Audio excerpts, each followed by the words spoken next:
जो हमारे नगर सेवक है उनको किस तरीके से डराया धमकाया। ये नगर सेवक डरे क्यों? तो कहीं ना कहीं नगर सेवक ने भी कुछ करप्शन नहीं किए रहेंगे तभी तो कहीं डरेंगे ना। कोई करप्शन नहीं किया इसके अंदर।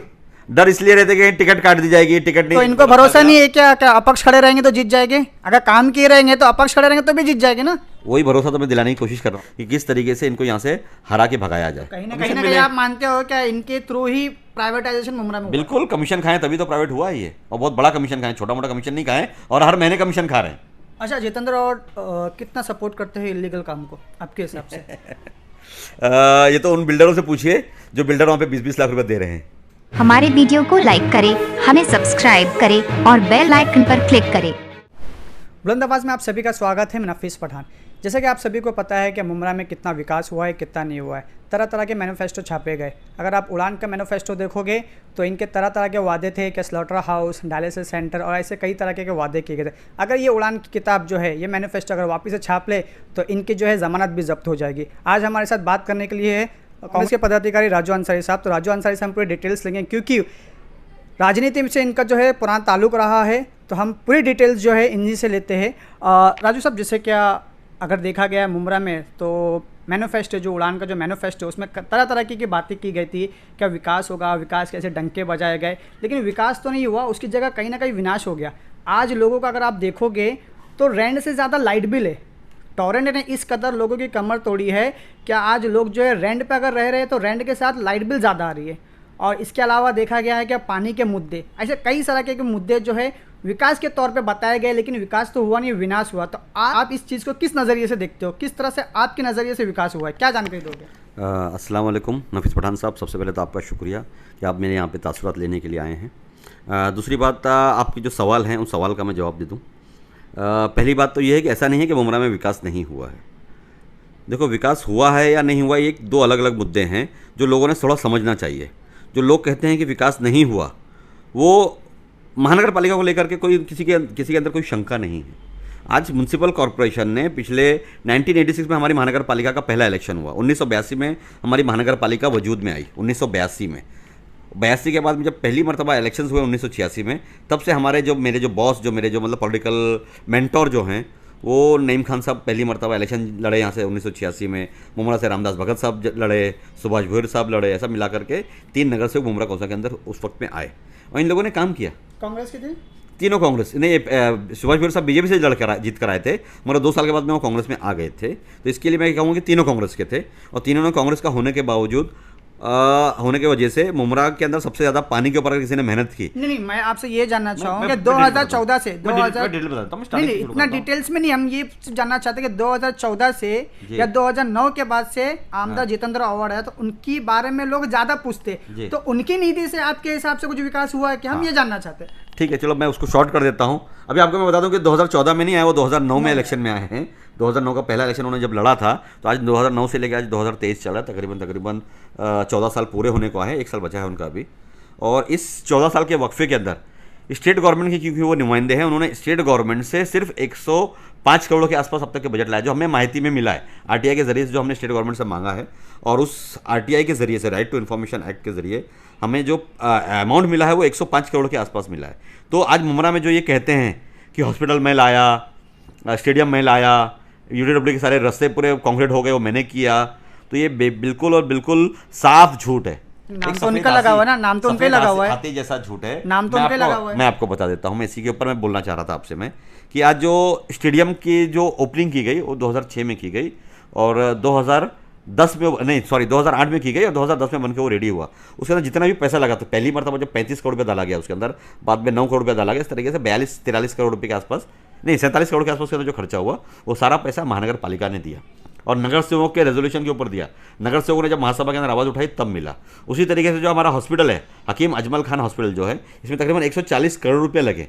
वो किधर लगे, क्या लगे, वो अलग मुद्दा है। वो कौन सा करप्शन, किस तरीके से करप्शन हुआ, किस तरीके से इन्होंने अपने कॉन्ट्रैक्टर वहाँ पर ला करके करप्शन करवाया, वो अलग मुद्दा है। मगर आपको पता है कि उसमें करप्शन हुआ है, तो आप लोगों ने मिलजुल कर आवाज़ क्यों नहीं उठाई जब करप्शन हो रहा था? ऐसा है कि उसके ऊपर कई मरतबा हमने संज्ञान लिया और हमने इसके ऊपर इंक्वायरी बिठाई, मगर वो इंक्वायरी कहीं ना कहीं, क्योंकि ऊपर हाथ इनका था, इसकी वजह से इंक्वायरी ठंडे बस्ते में थी, मगर वो सारी इंक्वायरी को हमने वापस निकाला है। अभी अभी इनकी सत्ता नहीं है, अभी सत्ता हमारे लोगों की है। और इस सत्ता होने की वजह से हमने क्या किया कि हमने पहले भी तो सत्ता आप लोगों की थी ना।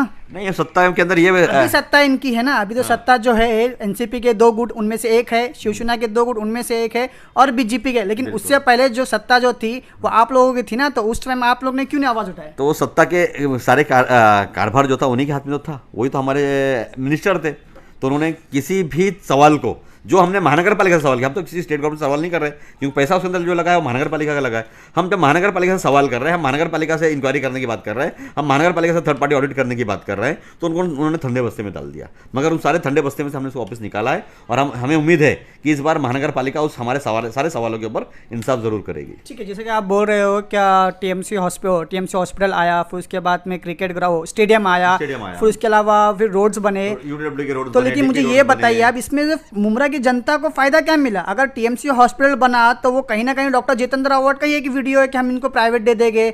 उसके अलावा जो स्टेडियम बना है वो सुबह 7 बजे खुलता है, शाम को खुलता नहीं है। उसके अलावा उसके अंदर स्विमिंग पूल है जो कई सदियों से बंद है। तो इसमें मुमरा की जनता को मिला क्या? देखो, आपको एक बात बता दूं मैं कि जिस तरीके से मुमरा कौसा के अंदर जो हमारे नगर सेवक है उनको किस तरीके से डराया, धमकाया, ब्लैकमेल करके उनको घर पे बिठाया गया है, ये मुमरा कौसा की सारी जनता जानती है। तो ये नगर सेवक डरे क्यों? तो कहीं ना कहीं नगर सेवक ने भी कुछ करप्शन किए रहेंगे, तभी तो कहीं डरेंगे ना। कोई करप्शन नहीं किया इसके अंदर। आज नगर सेवकों का क्या हाल है वो मुझे मालूम है। तो डरे क्यों? डर इसलिए रहते कि टिकट काट दी जाएगी, टिकट नहीं दिया जाएगा, ऑफिस नगर सेवक बनने का मौका नहीं दिया जाएगा, बस इसी तरीके से डरा करके। तो इनको भरोसा नहीं है क्या अपक्ष खड़े रहेंगे तो जीत जाएंगे? अगर काम किए रहेंगे तो अपक्ष खड़े रहेंगे तो भी जीत जाएंगे ना। वही भरोसा तो मैं दिलाने की कोशिश कर रहा हूँ अब इनको। आज सारे मुमरा कौसा के जितने नगर सेवक हैं तकरीबन सब सारे के सारे लोग जो है मेरा उनसे राब्ता कायम है, मेरा उनसे कोऑर्डिनेशन है। और मैं उनसे यही कह रहा हूँ कि अगर आपको अपने कामों पर विश्वास है, अगर आपने अपने इलाके के लोगों का दिल जीता है, आपको किसी अरे गहरे नत्थु खैरे की ज़रूरत नहीं है। आप अपना इलेक्शन आसानी से जीत सकते हैं, जिस चिन्ह पर चाहे उस चिन्ह पर लड़कर जीत सकते हैं। तो मेरी यही कोशिश है, यही मेरी उनसे इल्तिजा है, गुजारिश है कि आप लोग अपने इस भ्रम से बाहर निकलिए कि आपका मेंटोर वो है, उसी की वजह से आप जीत सकते हैं, उसी की वजह से आप हार सकते हैं। ऐसा नहीं है। अगर आपने अच्छे काम किए हैं, अगर आपने अपने इलाके के अंदर अच्छी फलाह बहबूदी की है, तो आप ज़रूर जीत करके आएंगे। और जिताने और हराने वाला सिर्फ और सिर्फ उसकी जात जो है वो अल्लाह की जात है। किसी इंसान के, किसी बंदे के हाथ में नहीं है कि किसी को हरा हुए और किसी को जीता हुए। उसका जीता जाता सबूत मैं हूँ। मैंने अपने 5 इलेक्शन में जब भी मेरे घर से इलेक्शन लड़ा गया, हमेशा मेरे सामने बहुत सारे दिग्गज आए। कभी यासीन सुरमे साहब है जो बड़े दिग्गज थे हमारे कौसा गाँव के, या सुभाष गोरी साहब है जो कभी ज़िंदगी में कोई इलेक्शन नहीं हारे थे, और हमने उनको हराया। क्यों हराया? क्योंकि हमारे अंदर एक आत्मविश्वास था। हमने हमारे इलाके के लोगों के अंदर वो विश्वास जगाया, वो उनसे एक इमोशनल बॉन्ड जोड़ा कि भाई हम आपके लिए दूसरों से बेहतर हैं। यही चीज़ जो है वो दूसरे नगर सेवकों ने जो बताना चाहिए कि हम तुम्हारे लिए दूसरों से बेहतर है। आधी रात को आप हमें आवाज़ देंगे, हम लब्बैक करके आपके लिए खड़े हो जाएंगे। आपका पुलिस का मसला हो, टैक्स का मसला हो, म्यूनसिपलिटी का मसला हो, हॉस्पिटल का मसला हो, स्कूल का मसला हो, कॉलेज का मसला हो, पानी का मसला हो, गटर का मसला हो, नाले का मसला हो, स्ट्रीट लाइट का मसला हो, हम आपके लिए खड़े रहेंगे। यही हमें विश्वास दिलाना पड़ेगा हमारे इलाके के लोगों को, तभी कहीं जाके लोग हमें ऑफिस से दोबारा चुन करके लाएगी। और आपको एक बात बताता हूँ, ये जो इल्यूमिनाटीज़ हैं, जो हमारे मुमरा कौसा के जो यहूदी नेता हैं, इनकी तो सोच ही यही है कि मुमरा कौसा में कोई भी मुस्लिम नगर सेवक जो है दोबारा जीत करके नहीं आना चाहिए। जो नगर सेवक पहली मरतबा जीत करके आता है तो उसको 5 साल लगते हैं। लेकिन अगर देखा गया है मुमरा में ऐसे बड़े बड़े दिग्गज नेता है, अगर मैं नाम लेना चाहूँगा तो सैयद अली भाई साहब है, जो अगर चाहे तो एमएलए का इलेक्शन लड़के भी जीत सकते हैं। अगर उसके अलावा देखा जाए तो राजन किन्ने साहब है, वो भी चाहे तो उन्होंने इतना काम किया है, कहीं ना कहीं वो भी जीत सकता है। और उनके अलावा मैं एक और शख्सियत के नाम लूँगा, जैसे नजीब मुल्ला है, उनके अलावा है अजीज शेख उर्फ बाटा भाई। ये सारे लोग इतने दिग्गज है, तो कहीं ना कहीं ये लोग अपने भरोसे पे भी तो इलेक्शन जीत सकते हैं ना। तो ये लोग आगे क्यों नहीं आते? नहीं, अभी तो सभी के सब आगे हैं, सारे के सारे फ्रंट लाइन में बैठे हुए हैं, और हम लोग आपस में राफ्ता बहुत। ये जो एनसीपी के 2 टुकड़े हुए हैं, नहीं कोई 2 टुकड़ा नहीं हुआ है, एनसीपी पूरी एक है। और एनसीपी अभी आप देखेंगे अगले 10 दिन 12 दिन रोज के अंदर अंदर पूरी एनसीपी जो है वो एक हो जाएगी। और हमारा चिन्ह जो हमारे अजीत दादा के पास ही है, और उसी तरीके से सारे जो लोग हैं एनसीपी के वो एक तरफ आकर के अजीत दादा के साथ में खड़े होकर के काम करने वाले हैं। तो इसके आने वाले टाइम पे ये कहा जा रहा है कि नजीमुल्लाह साहब जो है यहाँ से एमएलए का इलेक्शन लड़ेंगे, क्या लगता है लड़ेंगे? बिल्कुल लड़ना चाहिए, उन्हें लड़ना चाहिए। आप जैसे राजन किन्नी साहब का नाम लिया, उन्हें लड़ना चाहिए। सैयद अली भाई साहब का नाम लिया, उन्हें लड़ना चाहिए। ये 3 लोग तो मैं समझता हूँ कि बहुत अच्छे हैं। हमारे नईम खान साहब हैं, थोड़ी सी उम्र ज़्यादा है उनकी, मगर वो भी हमारे मुमरा को देता है, तजुर्बा उनके पास ज़्यादा है। तो ये चारों लोगों ने मिल करके बैठ करके प्लान चेकआउट करना चाहिए कि किस तरीके से इनको यहाँ से हरा के भगाया जाए। कहीं ना कहीं नईम खान साहब एक टाइम पे ऐसी शख्सियत थी क्या, वो उनके बाद लाल बत्ती थी, तो वो डॉक्टर जितेंद्र अवार्ड के बैनर के नीचे क्यों आए? ऐसा नहीं है कि उनके बैनर के तले आए। ऐसा था कि उनको भी एक उनके अंदर भी एक भ्रम पैदा किया गया था, उनको भी एक पिक्चर दिखाया गया था कि मुमरा कौशल के लिए मैं बहुत विकास लेकिन करने उनको तो वाला तजुर्बा हूँ। था ना। हाँ सुनो ना, और मैं उनको मुमरा का बहुत सारा विकास दिखाने वाला हूँ, क्योंकि वो एक एमएलए था और एमएलए की बात को उनको मानना ऐसा था कि मैं भी कभी किसी एमएलए के साथ बैठता हूँ तो वो भी अगर कोई बात बोलते हैं तो मुझे ऐसा लगता है कि नहीं यार 99% ये सच बोल रहे होंगे। तो उन्होंने ऐसा बोला कि नहीं मैं मुमरा में ये कर दूंगा, मुमरा में फ्लोटिंग मार्केट ले आऊँगा, मुमरा में ऐसे फ्लाईओवर्स ले आऊँगा, मुमरा में मेट्रो रेल ले आऊँगा, मुमरा में पानी का मसला हल कर दूंगा, मुमरा में लाइट का मसला हल कर दूंगा। आपने सुना होगा अक्सर ये हर हफ्ते भाषण के अंदर, आज से टोरन आने से पहले की बात कर रहा हूँ मैं, टोरन जो है वो 2021 में आई है, उससे पहले के जो इनका वक्फा रहा 2009 से लेकर 2021 का, ये कहते हैं देखो लाइट को मैंने चुटकी भर के मैंने सही कर दिया, लाइट के अंदर जो इंफ्रास्ट्रक्चर मैंने डेवलप कर दिया, लाइट के अंदर मैंने ये कर दिया, लाइट के अंदर मैंने वो कर दिया। अभी ट्रांसफार्मर अगर उड़ता है तो एक ही दिन में ट्रांसफार्मर आ जाता है। तो अगर ऐसा था कि आपने अगर इंफ्रास्ट्रक्चर सही कर दिया तो फिर प्राइवेट देने की जरूरत क्यों पड़ी आपको?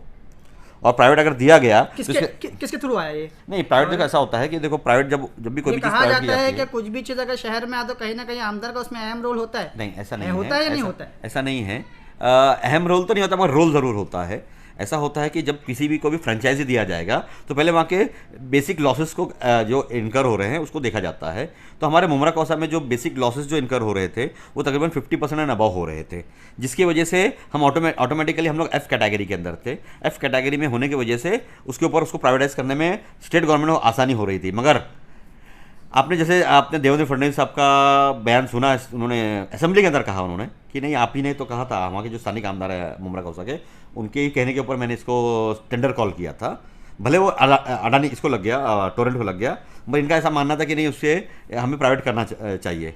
आपने देखा होगा कि एक वीडियो आया था जिसके अंदर उनकी जो वाइफ हैं वो कहती है कि नहीं हम चाहते हैं कि मुमरा कौसा प्राइवेट हो जाए, वो अडानी को जावे या टोरेंट को जावे या टाटा को जावे, मगर यह मुमरा कौसा में इस लाइट के मसले को लेकर प्राइवेट होना चाहिए। तो ये इनकी हिडन इनका एजेंडा था, इनका एक छुपी हुई मंशा थी कि भाई मुमरा कौसा में प्राइवेट हो जाए तो ताकि हमारे कुछ कमीशन मिले। आप मानते हो क्या इनके थ्रू ही प्राइवेटाइजेशन मुमरा में? बिल्कुल, कमीशन खाएं तभी तो प्राइवेट हुआ है ये, और बहुत बड़ा कमीशन खाएं, छोटा मोटा कमीशन नहीं खाएं। और हर महीने कमीशन खा रहे हैं, हर महीने कमीशन खा रहे हैं। अगर ये मैं खुल करके बोल दूंगा क्योंकि मेरे पास कोई सबूत नहीं है, क्योंकि जो पैसा अंडर द टेबल दिए जाते हैं उसका कोई पावती नहीं पड़ी जाती है, इसके लिए मैं इसको बोल नहीं सकता। और मुझे मालूम है कि अगर मैं इसे खुल करके बोल दिया तो ये मुझे कोर्ट के अंदर खींचेंगे, मेरे ऊपर मानहानि का दावा कर सकते हैं।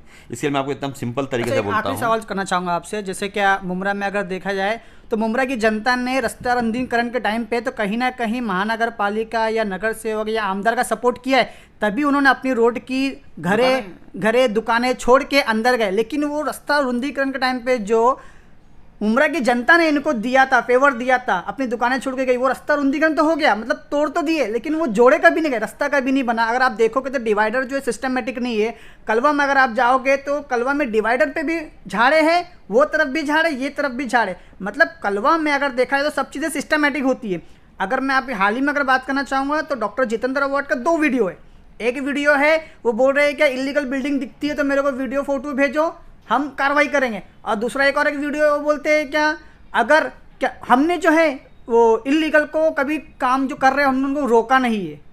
तो ये कन्फ्यूज अपने आप में क्यों, क्या बोलना चाहोगे इस पर आप? सबसे पहले तो मैं आपको ये बता दूं कि आपने कहा कि मुमरा कौसा में रोड इस तरीके से तोड़े गए हैं, रास्ता रुंदीकरण इस तरीके से किया गया, रोड वाइडनिंग इस तरीके से किया। मैं समझता हूँ मुमरा कौसा का जो रोड है वो एक इंजीनियरिंग मार्वल है, और इस इंजीनियरिंग मार्वल का जो जीता जागता जो सबूत है वो धनंजय गोसावी है और हमारे जितेंद्र अवार्ड है। इन दोनों ने मिलकर इतनी मेहनत की कि दुनिया का सबसे बेहतरीन रोड मुमरा में बना हुआ है। मुमरा का सबसे बेहतरीन रोड, मैं समझता हूँ कि इससे बेहतरीन रोड आपको दुनिया में कहीं पर मिलने वाला नहीं है। किस तरीके से जिगजैग तरीके से हमारे डिवाइडर्स हैं, कर्ब स्टोन्स हैं, कहीं पर अंदर है कहीं पर बाहर है, तो ये इन्होंने एक खूबसूरत तरीके से रोड को बनाया है। और ये मुमरा कौसा की जो रोड है ये दिखाना चाह रहे हैं बाहर के लोगों को कि आकर के हम मुमरा कौसा का रोड को देखिए और इससे सबक लेकर के हमारे बाकी के रोड को बनाया जाना चाहिए। और मैं तो ये समझता हूँ एक बार हमारे जो आज देखो जो रोड के अंदर जो क्रांति किसी ने अगर लाई है, रेवोल्यूशन किसी ने लाया तो हमारे नितिन गडकरी साहब है। उन्होंने मुमरा के रोड को आकर के देखना चाहिए और कुछ सबक लेना चाहिए हमारे धनंजय गोसावी जैसे इंजीनियर से और हमारे जितेंद्र अवार्ड साहब से कि उन्होंने इतना बेहतरीन रोड का यहाँ पर आगाज किया है। अच्छा, जितेंद्र अवार्ड कितना सपोर्ट करते हैं इलीगल काम को आपके हिसाब से? ये तो उन बिल्डरों से पूछिए जो बिल्डर वहाँ पे 20-20 लाख रुपए दे रहे हैं, इससे ज़्यादा मैं क्या बोलूँ। बहुत बहुत शुक्रिया जानकारी। जैसे कि आप सुन रहे थे कांग्रेस के पदाधिकारी राजू अंसारी साहब को, उन्होंने बेबाक तरीके से सारी चीज़ें अपने सामने रखी है, मुमरा की जनता के सामने रखी है, किस तरह करप्शन हुआ, किस तरह से लूटमार की गई मुमरा की जनता के साथ। अब मुमरा की जनता को ये फैसला करना है कि आने वाले वक्त में आप अगर बिक जाते हो तो इसी तरह के आपको भ्रष्टाचार देखने को मिलेगा। और नौजवान जो है सोच समझ के अगर वोट देते हैं तो कहीं ना कहीं विकास होगा और तबादला भी होगा। कैमरामैन रैयान के साथ मैं नफीस पठान, बुलंद आवाज़, मुमरा।